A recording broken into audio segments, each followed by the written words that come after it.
Nakatutok na rin ang Task Force El Nino sa posibleng epekto ng La Nina.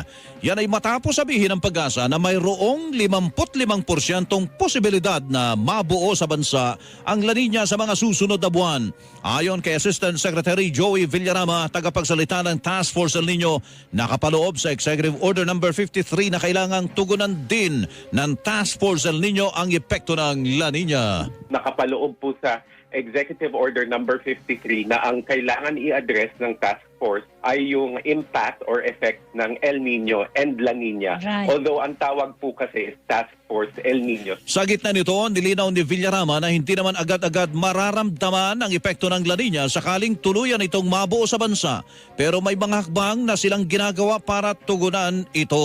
Agad-agad na mas malakas na pag-uulan sa first few months kung sakaling tumuntong po tayo dun sa La Nina phenomenon na. So